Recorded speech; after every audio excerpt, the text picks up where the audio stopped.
Hi friends, welcome to my channel. అందరూ ఎలా ఉన్నారు? మేమైతే ఈరోజు చేపలు తీసుకొచ్చాం. నాకైతే చేపల పులుసు పెట్టడం రాదు, బట్ మా అమ్మగారిని చేపల పులుసు పెట్టమని అడిగాను. అమ్మ చేపల పులుసు చేస్తున్నారు. నాకైతే అమ్మ చేతి చేపల పులుసు అంటే చాలా ఇష్టం. మీకు కూడా నాలాగే చేపల పులుసు చేయడం రాకుంటే ఈ వీడియో చూసి నేర్చుకోండి ఫ్రెండ్స్.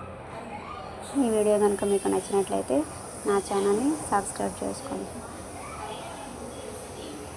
చేపల పులుసు తయారీకి అమ్మ అయితే ముందుగా మేము తీసుకొచ్చిన చేపల్ని శుభ్రంగా క్లీన్ చేసుకున్నారు. టేస్ట్కి సరిపడేటట్టు చింతపండుని నీటిలో నానబెట్టుకున్నారు. చేపల పులుసు అనేది మనకి పులుపుగా కావాలనుకుంటే చింతపండు అనేది కొంచెం ఎక్కువ క్వాంటిటీలోనే నానబెట్టుకోవాలి. ఆ తర్వాత స్టవ్ ఆన్ చేసి స్టవ్ పై కళాయి పెట్టి ఆయిల్, జీలకర్ర, ఆవాలు, పచ్చిమిర్చి, కరివేపాకు, ఆనియన్ వేసి గోల్డెన్ కలర్ వచ్చే వరకు వేయించుకున్నారు. గోల్డెన్ కలర్ వచ్చాక 2 మీడియం సైజ్ టమాటోస్ని చిన్న చిన్న ముక్కలుగా కట్ చేసి అందులో యాడ్ చేశారు. టమాటో వేసాక కాస్త పసుపు, ఉప్పు వేసి బాగా మిక్స్ చేసుకొని మూత పెట్టుకున్నారు.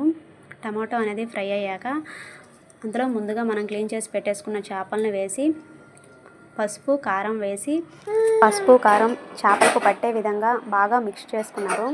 అలా మిక్స్ చేసుకున్నాక మనం ముందుగా నానబెట్టుకున్నటువంటి చింతపండు నుండి చింతపండు రసాన్ని తీసి అందులో వేసుకున్నారు.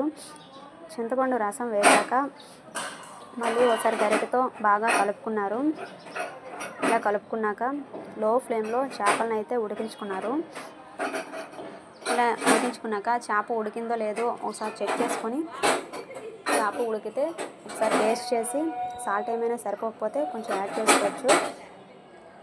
అంతే అండి, మనకైతే ఎంతో రుచికరమైన అమ్మ చేతి చేపల పులుసు అనేది రెడీ అయిపోయింది.